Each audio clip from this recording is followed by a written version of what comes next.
near and dear to Katie Greifeld's heart. Douglas Elliman releasing their first quarter report on the New York real estate market and seeing all cash buyers, Katie, rise to 56.8%. We're just going to round it up to 57% of sales, a second consecutive record. Joining us right now for more on the report and where we stand in the real estate market as a powerhouse real estate broker, Frances Katzen, joining us right now.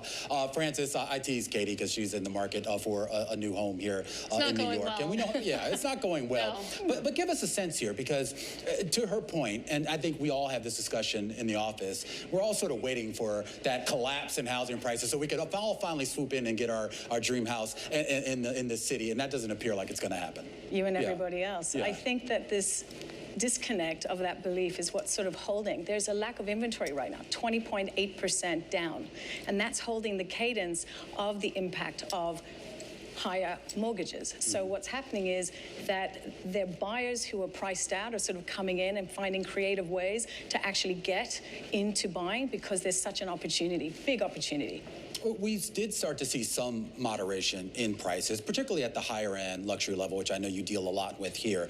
Were those drops or that moderation, I should say, was it meaningful? Was it meaningful enough to bring people off the sidelines? Look, I mean, sales are down 37% on average. The median price is now under $2 million. Right. That being said, the ultra subprime, ultra prime 10 million plus, they're down 11.7%, but it's still cooking. But just to put a point on that, you say sales are down, but we also seen inventory down as well. So that balance sort of doesn't really work in favor of buyers. It's changing now. The spring market is ramping up. So month over month, we went from 449 units to 779 in March. So it's happening now. And I think that buyers are smart. They've done their homework. They're coming into this market saying, what's the best my money can do for me? And quite frankly, I mean, the problem is that there's no inventory. So when it's good and it's priced right, people jump on it. Maybe that's my problem. I haven't done enough homework. It's probably you gotta do it. I gotta do it. She's more of a shoot from the hip kind of person. Exactly. If I can get a bit personal, I mean, we were looking to buy an apartment in the city, and then you add up all the monthly payments you have to make, and it becomes very painful. And now we're looking to rent again. And I mean, how representative am I of the buyer base in New York City that it's just too expensive right now? You have all these cash buyers coming in. I'm just going to rent for a little bit longer. I think that's the big question, to rent and hold and wait and try to time it. Here's the problem. There's been such a lack of rental inventory that it's up 40%. So we have a disconnect, which is really high monthly, but you don't own equity, or actually getting back into ownership and figuring out a way, because there is negotiability. The sellers are coming off that aspirational number now. They're saying, look, I have to get out. I either need the liquidity or I'm moving for a job. I need to get out. And I think that's where it becomes really opportunistic.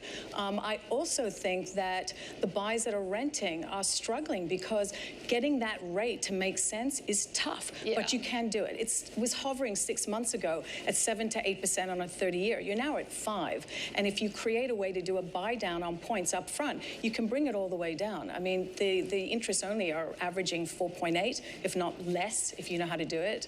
So there is some hope there. And I will say, even though you did see the price tag go down, you checked Street Easy, you can see a lot of price reductions. It's still a big payment to make. So what do past cycles tell us about when maybe the buying picture will get a bit better, when inventory will pick up and things won't be quite as tight?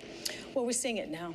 I mean, month over month, we're now doubled on inventory coming into the spring market. And I think the fact that the rates have capitulated somewhat, I think makes it much more advantageous. And I do think that, you know, buyers want out. They don't want to rent. They want to own equity, and they need to. They've got growing family. They need it. There are those folks who need it. I am curious about kind of the complexion of buyers right now. Before the particular downturn that we saw in the economy, and I guess with COVID, there were a lot of folks who were looking for a second or third properties, not just for their own personal use, but potentially as investment potential as well. Are you still seeing those types of buyers on that end? Great question. Yes, very much so. Because of that capitulation over this past 6, 7, 8 months, we're seeing pricing make sense for them to make it an income-producing property for the first time in a really long time. Go ahead, Katie. I was going to say, I mean, Francis, obviously we're very focused on New York City. That's where we're sitting right now. But does this narrative that we're talking about extend nationwide, or what does it look like in other cities? The suburbs surrounding have less inventory, so there's even more pent-up demand. And we're actually seeing an increase, according to Census Bureau, of about 18% out with permits to build, which is amazing, right? Yeah. So with all the negative Nancy conversation, there's still a supply and demand issue, which is driving these suburbs to hold.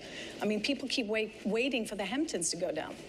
Not really, maybe a little bit. I think they've been waiting for that for like 30, 40 years now, right? I think they missed the ground floor on that. That's the whole thing. Trying to time it is the big issue, and it's elusive. Yeah.